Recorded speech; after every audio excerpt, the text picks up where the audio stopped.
good to be with you this morning. Thank you so much for blocking out a little bit of time to talk with us here at FranNet about yourself, your background, your journey, and I've got a handful of questions I wanted to bounce off of you.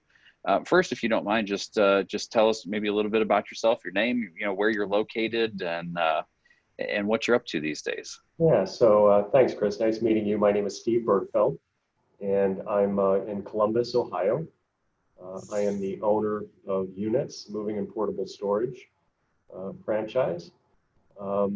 Prior to starting this franchise in January of this year, I spent 25 years in senior executive roles within healthcare and higher education. Okay. I hit my 25-year mark in higher ed, and I started a discussion with my wife to say, I want to do something totally different the last 10 to 20 years of my career, because I had accomplished what I believed I could accomplish in the healthcare higher ed space, and I was feeling somewhat burned out. So I entered into a 2-year discernment process and created a business model that allowed me to evaluate different business opportunities, because I had always had in the back of my mind that I wanted to run my own business. And I wanted to do something a little more entrepreneurial, where I had a little more freedom and flexibility. And I wanted to build an asset that I could then sell or bring other family members into over time. Okay. So I spent 2 years evaluating business opportunities. Never imagined that I would ever own a franchise. It was never really on my horizon. But as I evaluated different business options, I began to fixate on the portable storage and moving industry. Mm-hmm. A very large multi-billion-dollar industry that continues to grow. It was the one industry, as I evaluated it, that met all 10 of my criteria. And so I was very surprised by that, but as I continued to study it and look at it, it just continued to make more sense. And so once I narrowed down that, yes, portable storage and moving is the area for me, I said, well, I could start my own business, but the lead time and the expense and the mistakes to get that business and the risk to get that business up and running was pretty significant at this stage in my life. So I'm 55 years old. Okay. And so I don't have the bandwidth or the landing width to make a lot of mistakes at this stage of my my life and career. So then I said, well, is there a franchise opportunity? And someone had introduced me to Ted Fireman here in Columbus, who's the FranNet owner. And I spent a lot of good quality time with Ted, and he really educated me about the pros and the cons of owning a franchise, and helped me better understand what franchising was all about. And as he got to know me and my interest in the portable storage, he introduced me then to Units Moving and Portable Storage, which is based down in Charleston. Mm-hmm. And then that's how the whole process began. And I have to say, everything that Ted taught me about franchising and the introduction into Units has all been, it's all come true to form. There weren't any surprises that I entered into. And I'm very pleased with the decision that I made, even though I started my business in January of 2020, right at the beginning of COVID. So what kind of curveball has that thrown you? I mean, have you seen it, hamper your efforts to ramp this business up? Or some industries we've seen have just actually, they've not just survived COVID, but thrived through it. Tell me about your journey this year. Yeah. So, open the doors January 22nd. COVID is just beginning to percolate. Mm-hmm. We go into February and it's getting hotter. In the beginning of March, the whole economy was shut down here in Columbus. And I said to my wife, oh my gosh, what did I just do? Because Units is a very large capital intensive company. Sure. So you have to make very large upfront capital investment to get this thing going. And it's a business that you have to scale and scale very rapidly. in order to start making money. And I thought, oh, did I just make a horrendous decision here? But when I was investigating options, one of my business criteria was that I select a business that's reasonably recession proof. Mm-hmm. So what I did is I started narrowing it down to units. I started talking to other franchise owners who had lived through the recession with a units franchise. And without exception, they all said, this is a very recession-proof business. Because if you think about it, in 2008, when people were losing their homes or had to downsize, they left their home, but they didn't get rid of their stuff. And so portable storage and moving actually accelerated during the recession. And that wasn't just units, that was industry wide. And then as the economy began to come back and people started to buy homes again and renovate and so forth, the business continued to the growth curve continued to grow. So I had that analysis in the back of my mind going into this. And I said, okay, well, let's kind of watch and see what happens. And much to my surprise, I've actually grown to the point that I'm actually out of containers right now. I started with 123. I started doubling my business every month since January. And I've ordered another 100 containers and a second delivery truck. So my business is actually growing and accelerating at a faster pace through COVID than what I originally forecast.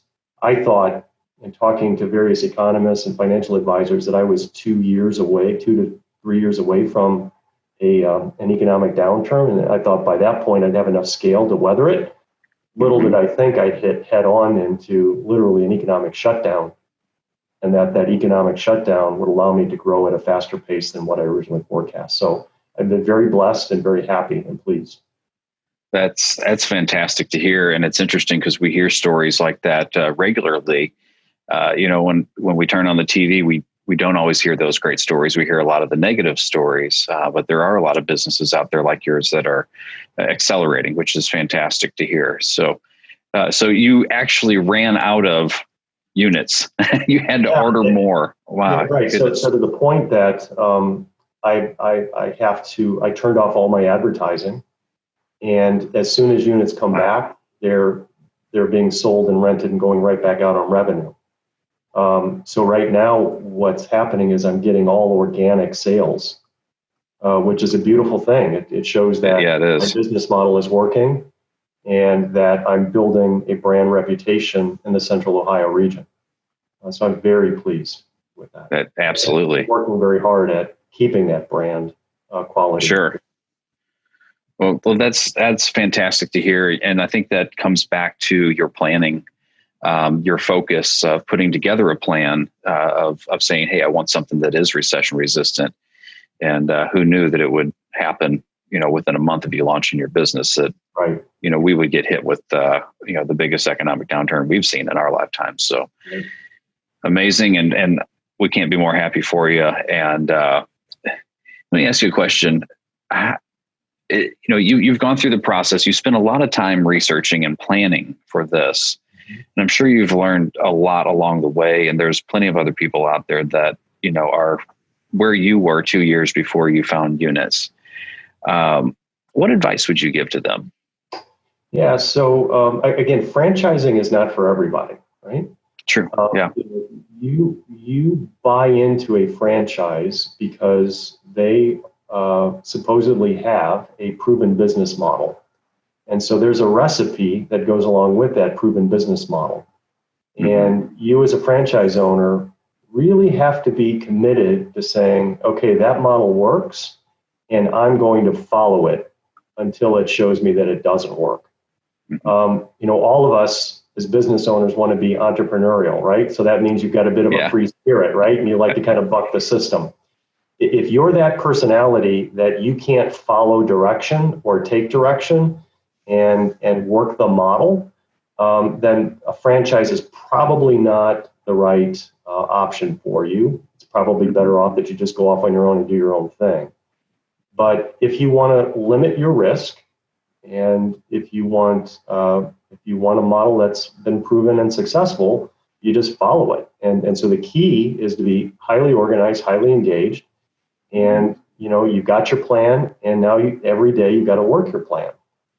And what I would say is, at the beginning, you're all excited because you're going off and you're launching something new on your own. And then, 3 to 6 months into it, you're going to realize, oh my gosh, I'm into it. And there's no escaping. And now, you can't just take a day off. You've got to be managing the business. And so I'm engaged with it now 7 days a week. And I don't have a vacation planned anytime soon because I'm a small business. And one of the beauties of this particular franchise, I didn't have to hire 25 people. I don't have it's a very simple business to manage. But with that, I don't have 25 people to rely on.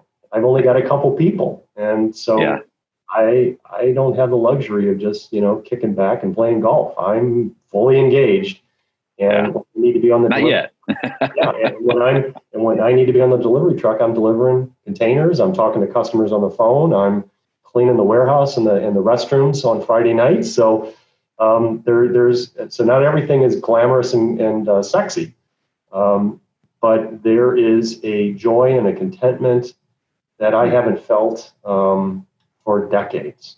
Because again, I'm building something for the future, and I'm investing in something that I know will be successful over time. Yeah, that's a very powerful thing you just said, and something that a lot of people that come to us are looking for. They're not afraid to work hard, but they really want something that they can help guide the future of the business and have a little bit of control over their future as well. Right. So, well, and again, everybody thinks that if you buy a franchise, then your personality isn't involved in it. And while there's a specific brand that we're trying to portray, one of the things that I really like about Units is we really focus on being locally owned and operated. And so for me, I'm deeply connected into the Central Ohio, Columbus community. And so, we're giving back now to not-for-profits, both in kind and monetary donations. We know the community, we know the neighborhoods in which my customers are coming from. I'm beginning to strike up everybody thinks that the Units business is about containers. And I say it's not about containers, it's about people. And every single customer that calls us, we try to take the necessary time to listen to them and get to know them and really understand what it is they need in their moving and portable storage. I'm not interested in transactions at this point in my life. I want to build deep, meaningful relationships. And so every customer that calls, I look at it as a potential for a deep, meaningful relationship that we can then help them through transitions. And I'm talking to customers who are going through divorces, who are going through downsizing because of job loss. They're going through transitions in their personal life for a whole variety of reasons. Their businesses, some of their businesses are actually closing up because of COVID and the economic downturn. Others are growing, and they are growing so rapidly they need portable storage. So everybody has a different story, and it's just been really interesting listening to those stories and figuring out how Units can or can't help them. And I'm not afraid to say, this isn't your best option. Here's another option that I think might better fit you. So it's not about just making a sale. It's really about helping individual people and then building that lifelong customer. Because, now what I'm starting to see now that we're 8 months into the business, I'm now getting referrals from previous customers, or I've even got repeat customers already 8 months in. That's great. So it's a wonderful thing. Yeah. You mentioned relationships. How's the relationship with the franchisor, with Units, or even maybe the other franchisees been so far? Great. And that was one of the attractive features. I did look at, even though I settled on portable storage, and even though I was beginning to look at Units, I did, just for argument's sake, look at several other franchise options. Okay. And I'll be honest. One franchise that I talked to, I didn't get the good warm feeling that I got with the Units development officer. That franchise seemed to be more transactional, and they wanted to move too quick. and quicker than I felt comfortable with. So I eliminated them. Another franchise, I really liked the franchise model. It was outside of portable storage and had good margins and a good business model, but I didn't feel terribly comfortable with the ownership of the founders of the company. And I thought that their egos were too wrapped up in the company. And to me, and they were relatively young gentlemen that were running the company. And I got enough business experience to know that kind of a personality will get you in trouble over time. With the units ownership, their values and my wife and I's values meshed almost immediately. I really appreciated the development officer's time that he spent with me, never pushed me, but kept me on track with decision making, gave me all the information that I needed. I did all of the necessary due diligence of contacting other franchise owners during my discernment process, and had just really good, consistent feedback from each of those franchise owners. Throughout the entire process, I can honestly say I never saw one red flag or heard information that was contradictory. And then when I did my discovery day, again, that was just reemphasized. Again, no red flags. And then I made the decision to go ahead and sign on, paid my franchise agreement fee, and then started the very rigorous, detailed onboarding and startup process. So, and again, there hasn't been any surprises other than COVID and the economic shutdown. So everything that they told me up front and through the franchise agreement, everything has been as planned. So I'm very pleased. Well, good. And how would you describe the FranNet process and working with Ted and, as a supplement to the own process that you had created? Well, it was great because, again, it opened my eyes to the world of franchising. Had never given it much thought, never really considered it. And somebody introduced me to Ted. And so Ted began sitting down with me and spent time educating me about what this whole world of franchising is about and how to think about franchising and, again, the pros and cons of franchising. And he walked me, he actually did a personal assessment on me at the beginning of the process just to see if I had the personality that would actually work in franchising. Okay. And then, again, we talked about not only pros and cons of franchising, but the pros and cons of me, my personality and background and skill set coming into it. And so he was very careful and thoughtful about walking me through this. And again, like the units representative, never pushed me, never forced me into a decision.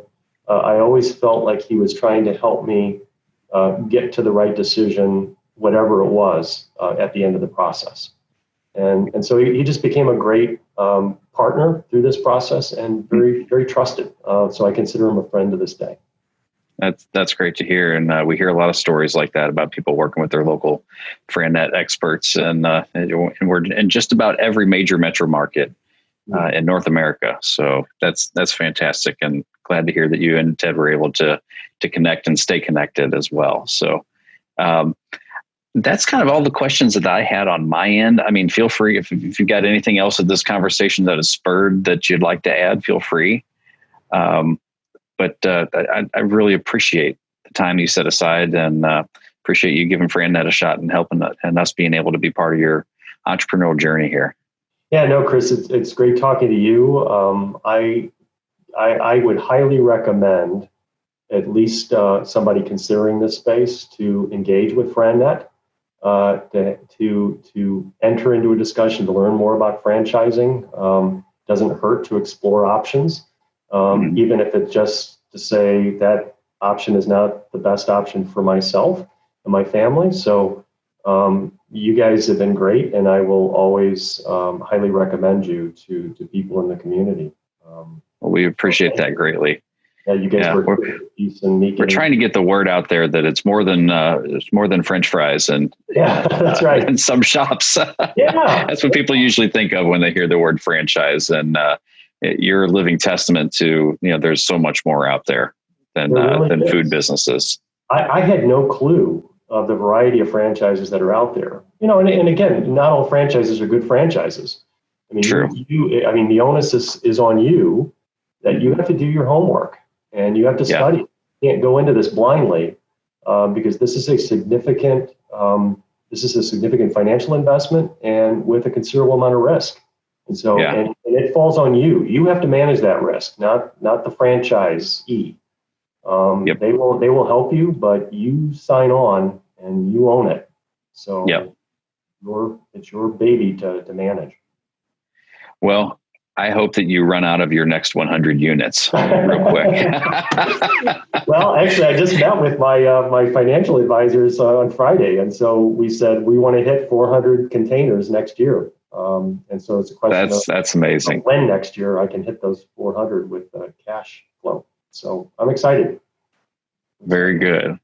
Well, again, you've been very generous. I asked you for 15 minutes, but I've had a little fun here. So I hope you don't mind me letting it run a little long. I've enjoyed hearing it.